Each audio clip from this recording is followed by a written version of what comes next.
માણસની ઓળખ સંસ્કારોથી નહીં પણ સ્ટેટસથી થતી થઈ ગઈ છે. સમાજ માટે સમય આપે છે ને એને ચક્રવૃદ્ધિ વ્યાજ મળે છે. अरे जीने की मजा तो तब आती है दोस्तों जब हम हमारी समाज से जुड़े हैं.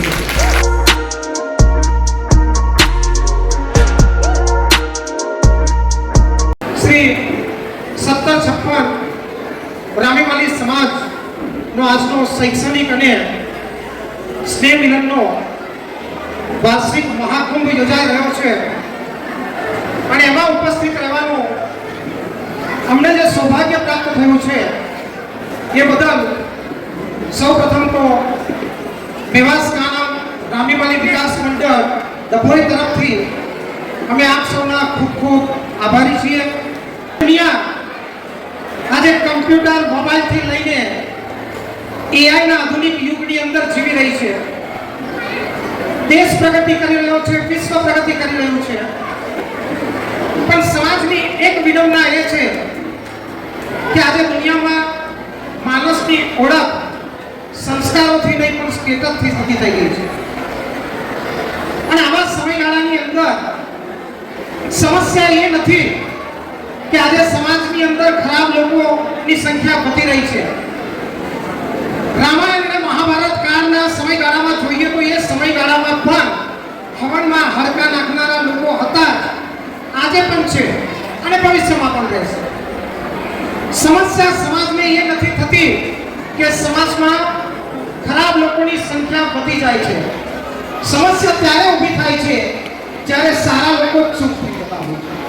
પણ આજે આપણા માટે ગૌરવની વાત છે કે આપણા જે મધ્ય ગુજરાતના રામીવાલી સમાજની જો વાત કરું, ચાહે સાતગામ સમાજ હોય, નિવાસ કામ હોય કે 1756 હોય, આપણી પાસે સાહેબ સારા લોકો અઢળક પડ્યા છે.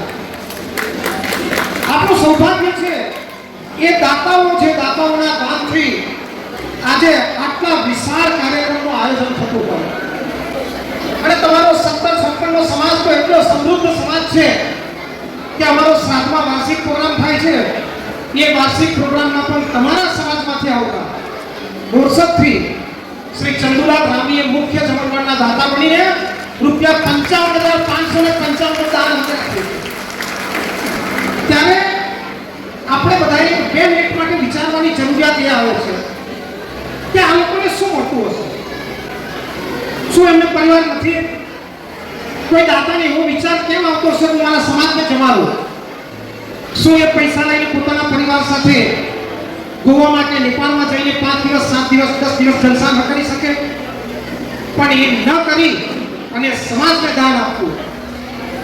1756 ના હોદ્દેદારો, કાર્યકર્તાઓની ટીમ, એ ટીમનું ગૌરવ લેવું જોઈએ કે એમને કેટલા દિવસની મહેનત કરી હશે, કેટલા દિવસ પોતાનો ધંધો રોજગાર બગાડ્યો હશે, ત્યારે આટલા મોટા કાર્યક્રમનું આયોજન થઈ શક્યું હશે. આ સંકલન કરવું નાનું કાર્ય નથી હોતું અને એના બદલામાં એમને શું મળે છે? કોઈ દાન આપે એટલે વ્યાજ નથી મળતું, પણ હું એમ કહું છું કે જે દાન આપે છે અથવા પોતાનો ધંધો રોજગાર બગાડીને સમાજ માટે સમય આપે છે ને એને ચક્રવૃદ્ધિ વ્યાજ મળે છે. એમને આ કાર્ય કર્યા પછી પોતાના અંદરથી જે આનંદની અનુભૂતિ થાય છે, જે સંતોષનો અનુભવ થાય છે, જીવન સાર્થક થઈ ગયાની જે અહેસાસ ઉભો થાય છે, એ અનુભૂતિ, એ સંતોષ, એ અહેસાસ, એનો જો તમારે અનુભવ કરવો હોય ને તો જીવનમાં એક વખત યા તો સમાજને દિલ ખોલીને દાન આપી દેજો અથવા તો એક વખત 2 દિવસ 4 દિવસ પોતાના ધંધાનું સગલ પાડીને समाज की सेवा માટે નીકળી પડવું। अपने आप के लिए जिया तो क्या खाक जिया, सिर्फ अपने आप के लिए जिया तो क्या खाक जिया। अरे जीने की मजा तो तब आती है दोस्तों जब हम हमारी समाज के लिए